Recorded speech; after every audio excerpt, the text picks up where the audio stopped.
क्या आपकी पीठ का दर्द सुबह उठते ही बढ़ जाता है? क्या आपको ऐसा लगता है कि आपकी कमर धीरे-धीरे अकड़ती जा रही है?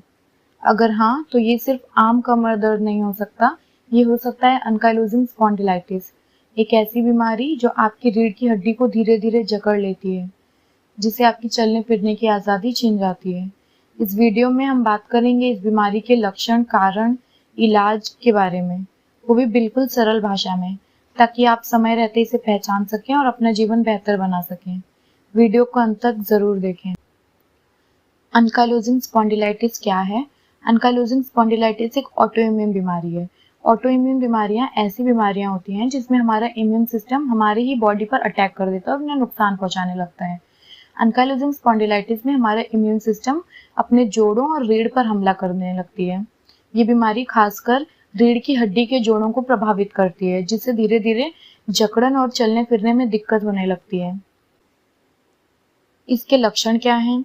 सुबह उठते ही कमर में दर्द और जकड़न, आराम करने पर दर्द बढ़ जाना जबकि चलने फिरने से कुछ राहत मिलती है, गर्दन और कुल्लों में जकड़न, आंखों में सूजन जिसे यूवीआइटिस भी कहा जाता है, थकान और कमजोरी, समय के साथ झुकी हुई कमर और अकड़ी हुई रीढ़। ये बीमारी क्यों होती है? इस बीमारी का मेन कारण जेनेटिक यानी आनुवंशिक माना जाता है। जिन लोगों में HLA-B27 नाम का जीन होता है, उनमें इस बीमारी को होने का खतरा बढ़ जाता है। मतलब उनको ज़्यादा चांसेस रहते हैं कि उनको ये बीमारी फ्यूचर में हो सकती है। ये बीमारी आमतौर पर 20 से 40 की उम्र में शुरू होती है। पुरुषों में यह बीमारी अधिक देखी जाती है।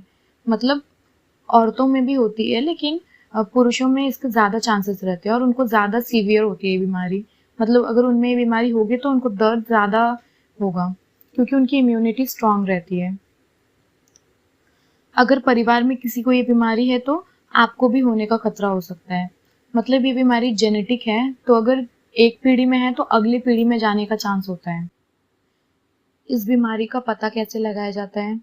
सबसे पहले डॉक्टर आपके लक्षणों की जानकारी लेंगे।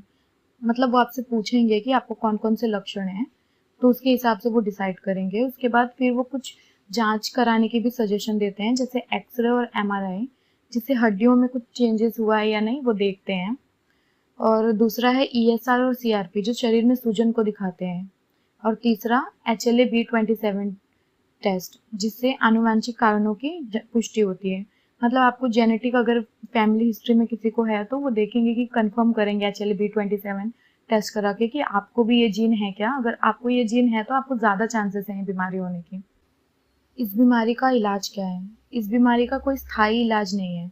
मतलब ऐसा कोई इलाज नहीं है जिससे कि आपकी बीमारी पूरी तरह से ठीक हो जा सके, लेकिन लक्षणों को कंट्रोल किया जाता है। मतलब आपको दर्द है जो, उसको कंट्रोल किया जा सकता है। ये बीमारी को और आगे बढ़ने से कंट्रोल किया जाता है।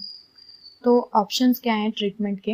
पहला ऑप्शन है दवाइयाँ, दर्द और सूजन कम करने वाली दवाइयाँ, जिसे NSAID भी कहते हैं, non steroidal anti inflammatory drugs. मतलब उनका काम होता है दर्द और सूजन कम करना।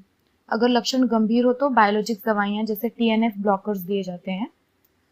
कभी कभी स्टेरॉइड्स भी दिए जाते हैं जिससे शरीर में सूजन कम किया जा सके।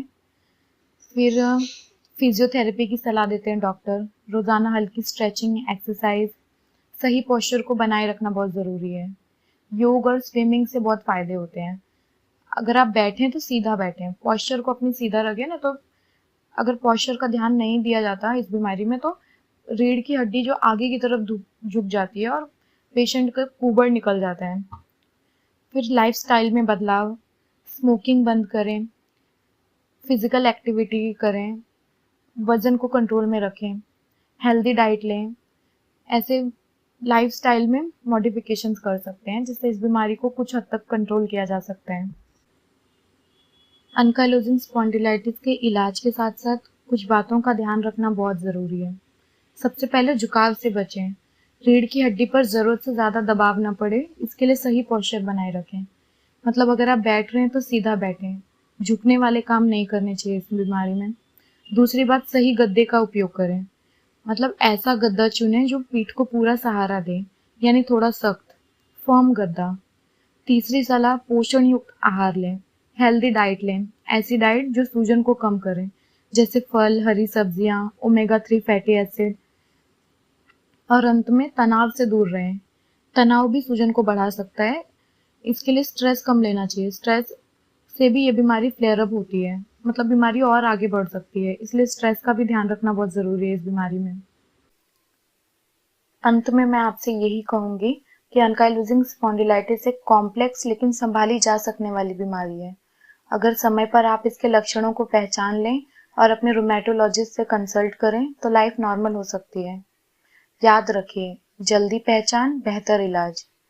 दर्द को नज़रअंदाज मत कीजिए, क्योंकि ये दर्द सिर्फ आज का नहीं है, ये पूरी जिंदगी को प्रभावित कर सकता है। उम्मीद और उपचार। धैर्य रखें, नियमित इलाज और सही देखभाल से आराम संभव है। एंकाइलोजिंग स्पॉन्डिलाइटिस कोई अंत नहीं है, बल्कि इसके साथ भी आप एक बेहतर, खुशहाल और सक्रिय जीवन जी सकते हैं। अगर ये वीडियो आपके लिए फायदेमंद रहा हो तो इसे लाइक करें, अपने सवाल या अनुभव को कमेंट्स में बताएं और ऐसे ही स्वास्थ्य से जुड़ी जानकारी के लिए हमारे चैनल को सब्सक्राइब करें।